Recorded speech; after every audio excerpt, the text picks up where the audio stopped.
ನಾನಂತೂ ವಿಡಿಯೋ ನೋಡಿಲ್ಲ. ಈಗ ತಾನೇ ಈ ಸುದ್ದಿ ನನಗೆ ಗೊತ್ತಾಯಿತು. ನಮ್ಮ ಸರ್ಕಾರ ನಿಮ್ಮ ಸರ್ಕಾರ ಈಗಂತೂ ಈ ಸುದ್ದಿ ಬಂದಿದೆ. ಅದನ್ನು ಏನು ಎತ್ತ ಅಂತ ಸಮಗ್ರವಾಗಿ ತನಿಖೆ ಆಗಬೇಕು. ಅದು ಸತ್ಯ ಅಂತ ಕಂಡ್ರೆ ತಕ್ಷಣ ಅವ್ರ ಮೇಲೆ ಕ್ರಮ ತಗೊಳ್ಬೇಕು ಅನ್ನೋಂಥ ಒತ್ತಾಯವನ್ನು ಮಾಡ್ತೇನೆ. ನಾನಂತೂ ವಿಡಿಯೋ ನೋಡಿಲ್ಲ. ಈಗ ತಾನೇ ಈ ಸುದ್ದಿ ನನಗೆ ಗೊತ್ತಾಯಿತು. ನಮ್ಮ ಸರ್ಕಾರ ನಿಮ್ಮ ಸರ್ಕಾರ ಈಗಂತೂ ಈ ಸುದ್ದಿ ಬಂದಿದೆ. ಅದನ್ನು ಏನು ಎತ್ತ ಅಂತ ಸಮಗ್ರವಾಗಿ ತನಿಖೆ ಆಗಬೇಕು. ಅದು ಸತ್ಯ ಅಂತ ಕಂಡ್ರೆ ತಕ್ಷಣ ಅವ್ರ ಮೇಲೆ ಕ್ರಮ ತಗೊಳ್ಬೇಕು ಅನ್ನೋಂಥ ಒತ್ತಾಯವನ್ನು ಮಾಡ್ತೇನೆ. ನಾನಂತೂ ವಿಡಿಯೋ ನೋಡಿಲ್ಲ. ಈಗ ತಾನೇ ಈ ಸುದ್ದಿ ನನಗೆ ಗೊತ್ತಾಯಿತು. ನಮ್ಮ ಸರ್ಕಾರ ನಿಮ್ಮ ಸರ್ಕಾರ ಈಗಂತೂ ಈ ಸುದ್ದಿ ಬಂದಿದೆ. ಅದನ್ನು ಏನು ಎತ್ತ ಅಂತ ಸಮಗ್ರವಾಗಿ ತನಿಖೆ ಆಗಬೇಕು. ಅದು ಸತ್ಯ ಅಂತ ಕಂಡ್ರೆ ತಕ್ಷಣ ಅವ್ರ ಮೇಲೆ ಕ್ರಮ ತಗೊಳ್ಬೇಕು ಅನ್ನೋಂಥ ಒತ್ತಾಯವನ್ನು ಮಾಡ್ತೇನೆ. ನಾನಂತೂ ವಿಡಿಯೋ ನೋಡಿಲ್ಲ. ಈಗ ತಾನೇ ಈ ಸುದ್ದಿ ಮಾಡಿಕೊಂಡು ನಾವು ಸೆಕ್ಯೂರಿಟಿ ದೃಷ್ಟಿಯಿಂದ ಇಡೀ ರಾಜ್ಯದಲ್ಲಿ ಏನೆಲ್ಲ ಗಲಾಟೆಗಳಾಗೋಕ್ಕೆ ಸಾಧ್ಯತೆ ಇತ್ತು, ಅದೆಲ್ಲ ಯಾವ ರೀತಿ ಆಗಿದೆ, ಎಲ್ಲೆಲ್ಲಿ ನಡೆದಿದೆ ಅಂತಕ್ಕಂಥದ್ದು ಅದನ್ನೆಲ್ಲ ನಾವು ನೋಡ್ತಾ ಇದ್ದಿದ್ದು. ಬಟ್ ಇದ್ರ ಬಗ್ಗೆ ನನಗೆ ಮಾಹಿತಿ ಇಲ್ಲ. ಮಾಹಿತಿ ತೊಗೊಂಡು ನಾನು ಪ್ರತಿಕ್ರಿಯೆ ಮಾಡ್ತೇನೆ. ಗೃಹ ಸಚಿವರು ಟಿ ವಿ ನೋಡ್ತಾ ಕೂತಿದ್ರೆ ಮಾಹಿತಿ ಸಿಕ್ಬಿಡೋದು. ಗೃಹ ಸಚಿವರು ಮೀಟಿಂಗ್ ಮಾಡುವಾಗ ಈ ಮಾಹಿತಿ ಸಿಕ್ಕಿಲ್ಲ. ನೀವು ಹೇಳಿದಿರಲ್ಲ, ಮಾಹಿತಿ ತೊಗೊಂಡು ಆ ನಂತರ ಪ್ರತಿಕ್ರಿಯೆ ಮಾಡಿ. ನಾನು ಸಭೆಗಳನ್ನು ಮಾಡಿಕೊಂಡು ನಾವು ಸೆಕ್ಯೂರಿಟಿ ದೃಷ್ಟಿಯಿಂದ ಇಡೀ ರಾಜ್ಯದಲ್ಲಿ ಏನೆಲ್ಲ ಗಲಾಟೆಗಳಾಗೋಕ್ಕೆ ಸಾಧ್ಯತೆ ಇತ್ತು, ಅದೆಲ್ಲ ಯಾವ ರೀತಿ ಆಗಿದೆ, ಎಲ್ಲೆಲ್ಲಿ ನಡೆದಿದೆ ಅಂತಕ್ಕಂಥದ್ದು ಅದನ್ನೆಲ್ಲ ನಾವು ನೋಡ್ತಾ ಇದ್ದಿದ್ದು. ಬಟ್ ಇದ್ರ ಬಗ್ಗೆ ನನಗೆ ಮಾಹಿತಿ ಇಲ್ಲ. ಮಾಹಿತಿ ತೊಗೊಂಡು ನಾನು ಪ್ರತಿಕ್ರಿಯೆ ಮಾಡ್ತೇನೆ. ಗೃಹ ಸಚಿವರು ಕರ್ನಾಟಕದ ಪ್ರಜಾಪ್ರಭುತ್ವದ ಇತಿಹಾಸದಲ್ಲಿ ಅತ್ಯಂತ ಅವಮಾನಕರವಾದಂಥ ಒಂದು ಸಂಗತಿ ಇವತ್ತು ರಾಯಚೂರಿನಲ್ಲಿ ನಡೆದಿದೆ. ಒಂದು ಸರ್ಕಾರಿ ಕಾರ್ಯಕ್ರಮದಲ್ಲಿ ಕುಳಿತಂಥ ಜಿಲ್ಲಾ ಉಸ್ತುವಾರಿ ಸಚಿವ ಮತ್ತು ಕರ್ನಾಟಕ ರಾಜ್ಯದ ಪ್ರಾಥಮಿಕ ಮತ್ತು ಪ್ರೌಢಶಿಕ್ಷಣ ಸಚಿವರಾದಂಥ ಶ್ರೀ ತನ್ವೀರ್ ಸೇಠ್ರವರು ಕಾರ್ಯಕ್ರಮದಲ್ಲಿ ಟಿಪ್ಪು ಬಗ್ಗೆ ಯಾರೋ ಉಪನ್ಯಾಸವನ್ನು ಮಾಡ್ತಾ ಇದ್ದಂಥ ಸಮಯದಲ್ಲಿ ಅರೆಬೆತ್ತಲೆ ಲೈಂಗಿಕ ಚಿತ್ರವನ್ನು, ಅಶ್ಲೀಲ ಚಿತ್ರವನ್ನು ನೋಡುವಂಥ ಕೆಲಸವನ್ನು ತಮ್ಮ ಮೊಬೈಲ್ ತೆಗೆದು ಮಾಡ್ತಾ ಇದ್ದಂಥದ್ದು ಎಲ್ಲ ದೃಶ್ಯ ಮಾಧ್ಯಮಗಳಲ್ಲಿ ಬಿತ್ತಾರವಾಗಿದೆ. ಇದೊಂದು ಅವಮಾನಕರವಾದಂಥ ಸಂಗತಿ. 200 ವರ್ಷಗಳ ಹಿಂದೆ ಧರ್ಮಾಂಧ, ಮತಾಂಧ, ಕ್ರೂರಿ ಟಿಪ್ಪು ಸುಲ್ತಾನ್ ಇದೇ ರೀತಿಯಾದಂಥ ಕಾಮಾಂಧ ಕೆಲಸಗಳನ್ನು ಮಾಡ್ಕೊಂಡು ಬಂದಿದ್ದ. ಅವನು ಜನಾನ ಖಾನಾದಲ್ಲಿ ಅದೆಷ್ಟು ಜನ ಹಿಂದೂ ಹೆಣ್ಣುಮಕ್ಕಳುಗಳನ್ನ ಆತ ಶೀಲಹರಣ ಮಾಡಿದ್ದು ಗೊತ್ತಿಲ್ಲ. ಆದರೆ ಅವತ್ತು ಟಿಪ್ಪು ಸುಲ್ತಾನ್ ಒಬ್ಬ ಸುಲ್ತಾನನಾಗಿದ್ದ. ಆದರೆ ಇವತ್ತು ಇನ್ನು ಈ ಸಂಬಂಧವಾಗಿ ಮಾತನಾಡೋದಕ್ಕೆ ಮಡಿಕೇರಿಯಿಂದ ಬಿಜೆಪಿ ಮುಖಂಡರಾದಂಥ KJ ಬೋಪಯ್ಯ ಅವರು ನಮ್ಮ ಜೊತೆ ನೇರ ಸಂಪರ್ಕದಲ್ಲಿದ್ದಾರೆ. ಬೋಪಯ್ಯ ಅವರೇ ನಮಸ್ಕಾರ. ಇವತ್ತು ಈ ಒಂದು ಘಟನೆಯನ್ನು ಈಗ ರಾಜ್ಯವ್ಯಾಪಿ ಖಂಡನೆಗೆ ವ್ಯಕ್ತ ಆಗ್ತಿರುವಂಥದ್ದು.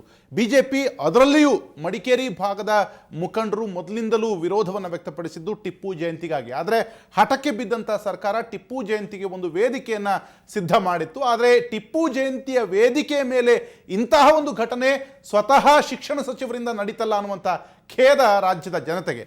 ತಮ್ಮ ಅಭಿಪ್ರಾಯ?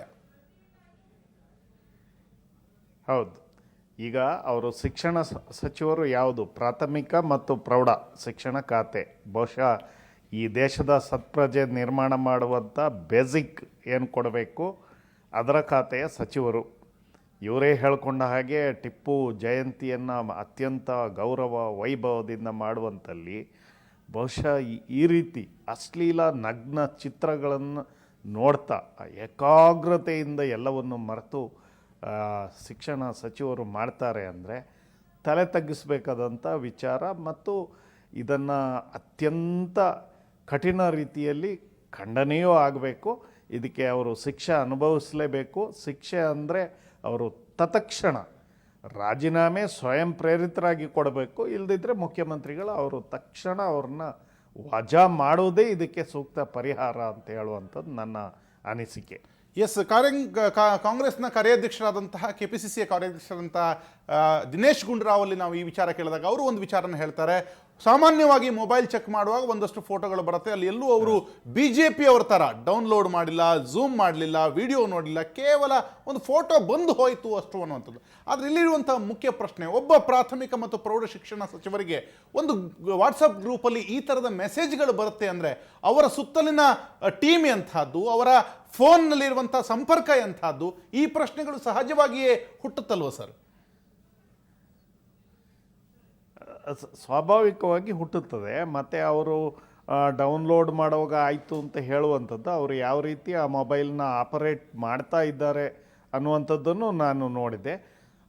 ತಪ್ಪಾಗಿದೆ ಸಮರ್ಥನೆ ಮಾಡುವ ಕೆಲಸ ಕಾರ್ಯಾಧ್ಯಕ್ಷರಿಗೂ ಬೇಡ, ಮುಖ್ಯಮಂತ್ರಿಗಳಿಗೂ ಬೇಡ. ತಪ್ಪು ಮಾಡಿದ್ದಾರೆ, ಆ ತಪ್ಪಿಗೆ ಏನು ಶಿಕ್ಷೆ ಕೊಡಬೇಕು ಅದನ್ನು ಹೇಳಿ ಜನತೆಯ ಮುಂದೆ. ಇಲ್ದಿದ್ದರೆ ಕರ್ನಾಟಕದ ಮಾನ ಹರಾಜಿ ಆಗ್ತಾ ಇದೆ. ಅದನ್ನು ತಪ್ಪಿಸೋ ಕೆಲಸ ಇನ್ನಾದರೂ ಮಾಡಿ ಅಂತ ವಿನಂತಿಯನ್ನು ಮಾಡ್ತೇನೆ.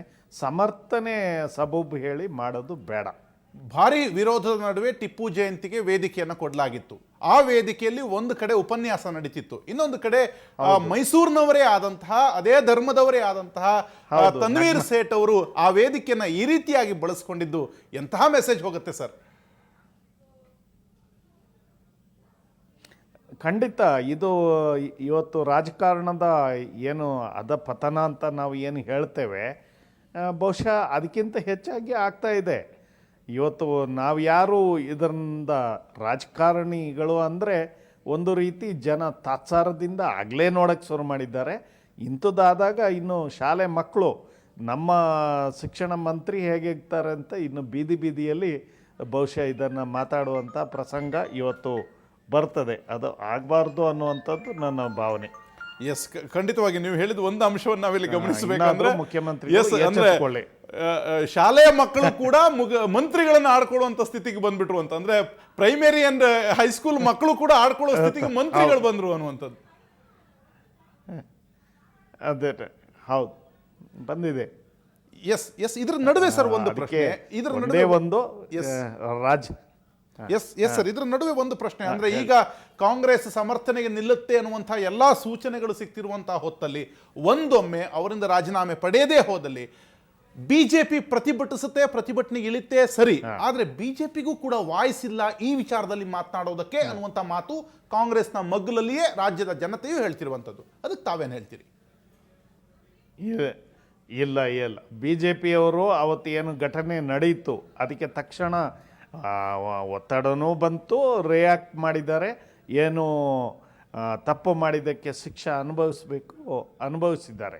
ಹಾಗಾಗಿ ಬಿ ಜೆ ಪಿಯ ನೈತಿಕತೆ ಇಲ್ಲ ಅನ್ನೋದನ್ನು ನಾನು ಒಪ್ಪಲಿಕ್ಕೆ ಸಾಧ್ಯ ಇಲ್ಲ. ಯಾರು ತಪ್ಪು ಮಾಡಿದ್ದಾರೆ ಅವರಿಗೆ ಶಿಕ್ಷೆ ಕೊಡುವ ಸಂದರ್ಭದಲ್ಲಿ ಕೊಟ್ಟಿದ್ದಾರೆ. ಈ ವಾದ ಸರಿ ಇಲ್ಲ. ಎಸ್, ಜನ ಪಾಠ ಕಲಿಸಿದ್ದಾರೆ ಸರಿ ಬೋಪಯ್ಯನವರೇ, ಆದ್ರೆ ಪಕ್ಷವು ಪಾಠ ಕಲಿಸಬೇಕಿತ್ತು ಅನ್ನುವಂಥದ್ದು ನನ್ನ ವಾದ. ಯಾಕೆಂದ್ರೆ ಮತ್ತೆ ನೀವು ಆ ತಕ್ಷಣಕ್ಕೆ ವಜಾ ಮಾಡಿದ್ರಿ, ಆಮೇಲೆ ಮತ್ತೆ ಸ್ಪರ್ಧಿಸುವ ಅವಕಾಶ ಅವರು ಮತ್ತೆ ಸ್ಪರ್ಧಿಸಿದ್ರು, ಸೋತ್ರು ಗೆದ್ರು, ಅದು ಬೇರೆ ವಿಚಾರ. ಆದ್ರೆ ಸ್ಪರ್ಧಿಸುವ ಅವಕಾಶ ಕೊಡುವಂಥದ್ದು ಇದು ಶಿಕ್ಷೆ. ಅವತ್ತು ಅವರ ಜವಾಬ್ದಾರಿ ಸ್ಥಾನದಲ್ಲಿ ಏನಿದ್ರು ಅದರಿಂದ ತಕ್ಷಣ ಇಳಿಸಿದೆ. ಒಂದು ಸಲ ತಪ್ಪು ಮಾಡಿದಾಗ ತಿದ್ದುಕೊಳ್ಳುವ ಅವಕಾಶವನ್ನು ಕೊಡುವಂಥದ್ದು ಸಹಜವಾಗಿ ಕೊಟ್ಟಿದೆ. ಆದರೆ ಅದನ್ನೇ ಹಿಡ್ಕೊಂಡು ಅವರು ಮಾಡಿದ್ದಾರೆ, ನಾವು ಮಾಡಿದ್ದು ಯಾಕೆ ಮಾಡಬಾರ್ದು ಅನ್ನೋ ವಾದ ಇದೆಯಲ್ಲ, ಇದು ಪ್ರಜಾಪ್ರಭುತ್ವ ವ್ಯವಸ್ಥೆಗೆ ಮಾರಕ. ಅವರು ಏನೋ ಬಿ ಜೆ ಪಿಯವರು ತಪ್ಪು ಮಾಡಿದರೆ ನೀವು ಮಾಡಬೇಕಾ? ಹಾಗೇನಿಲ್ಲಲ್ಲ. ನಾವು ತಪ್ಪು ಮಾಡಿದ್ರ ಪರಿಣಾಮ ಇವತ್ತು ಹಾಗಾಗಿ ತಪ್ಪು ಮಾಡಿದವರಿಗೆ ಒಂದು ಅವಕಾಶ ಕೊಟ್ಟಿದ್ದಷ್ಟೇ ಅವಕಾಶ ಅನ್ನುವಂಥದ್ದು